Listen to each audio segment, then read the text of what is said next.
Hello everybody. I'm going to make a video today showing you at least 4 different tips or tricks that I teach my students in drawing. I teach middle school art. And the first one I'm going to show is the pencil grip, because I grip the pencil in different ways. I want the students to understand why I'm doing that and when I'm doing that. Also pencil pressure. I want my students to realize kind of their have a sense of when to draw light or dark lines. And then the next two are how to draw a circle, because most students don't think that they're able to draw perfect circles without using a compass. And then how to draw an ellipse, because if you're doing observational still life drawings, we're going to have to be able to draw circles at different shapes and sizes. And even if you do use a compass, you're still going to have to be able to draw an ellipse of the shadow that's being cast, and you can't always use a compass or some type of other device for that ellipse. So with ellipses, I usually start with something like this and say that, hey, this is a flat circle. If you draw that, and then as it turns to your eye level or perspective, now that circle has just turned into a flat line. So here's a flat line, here's a perfect circle, and then how to make that show form through shading and value. So that's how I show the ellipses. So right now what I want is to begin with how I hold a pencil. So I usually start off with a drawing board, and I'm looking out at a still life, and I have my pencil in my hand like a magic wand. So if it was laying down on the table there and I just pick it up, and I could pretend like I'm casting a spell on somebody, usually make people laugh. But I hold it like a magic wand and towards the back of the pencil and very lightly. So now when I start sketching, I'm creating very light lines, and I'm just scratching the paper. So that is my pencil pressure. And I can start pushing harder on the paper to create a darker line.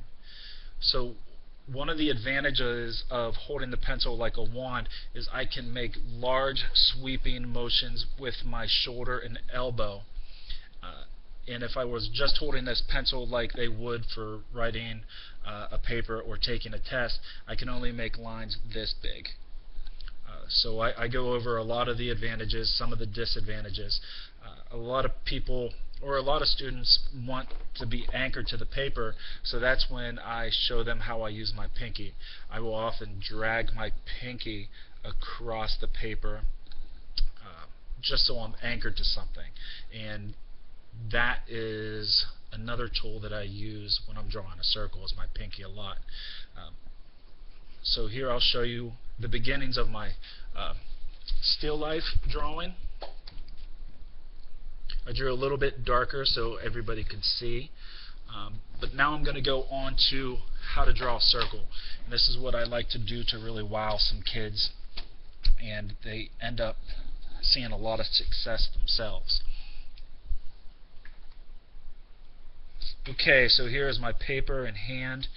I just want to make sure everybody can see. Here. I'll start over here. And right now you can see I'm using my pinky, and I'm just hovering this pencil over the paper, and I'm not drawing anything at all, and I'm just kind of practicing this circle, and I'll slowly lower the tip down and just barely scrape the paper. Okay, so here I have some right lines and wrong lines. I don't want to erase. The wrong lines help me to pick out where the right ones should. So at this point I can keep going, or a lot of times students will now rest their hand down on the paper and start to draw that most perfect circle that they can. And that turned out pretty good. I think that's a fairly nice circle. But I'm going to do it again, because when we're doing still life observational drawings, I will usually tell them to mark the top, the bottom, and the side, especially if we're starting to cross-compare circles to different objects, and now that kind of gives them the parameters of where that circle should be. So now again I will hold my pencil above that line and start to go around.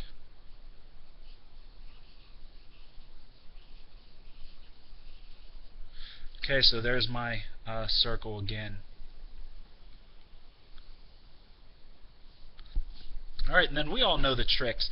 I'll start to show how to create an illusion of a three-dimensional sphere by starting off with a flat two-dimensional circle. So here's our tabletop back here, and now I'll start even showing the ellipse. So now I know that the ellipse will start right here where the ball is touching the surface, and depending on where the light source is going to show how long or short that shadow will be.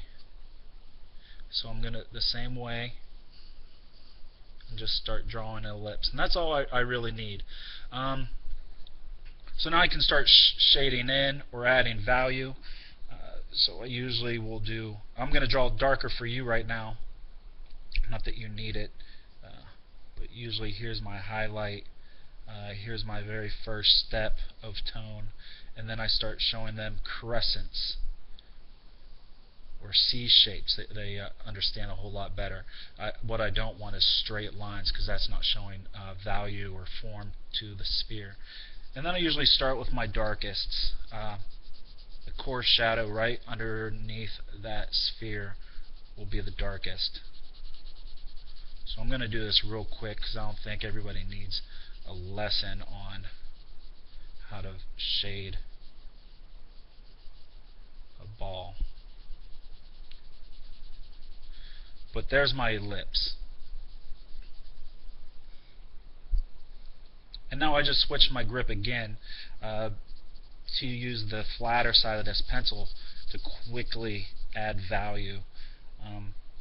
So I let students know that whenever I do, I broke the pencil, whenever I change things up, I want to let them know why I've done that.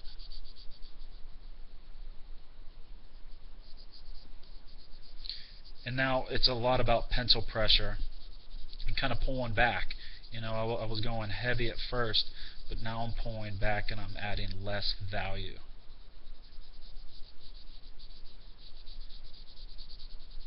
And sometimes students will get really attached to that eraser and they want to correct all these lines right at first.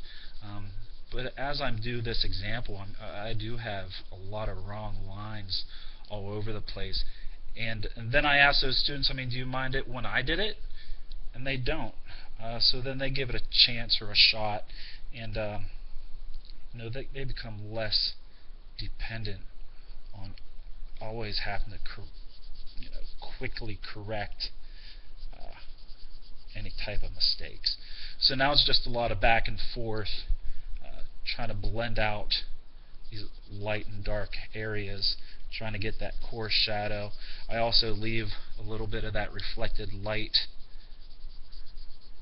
at the edge. So now I'll even sharpen up this even more. And then just a little bit of the eraser just to get a little bit more of that highlight back, or to erase some of these wrong lines. Alright, so that's that. That's my big trick. Students really get a kick out of it. I hope you enjoyed it. Goodbye.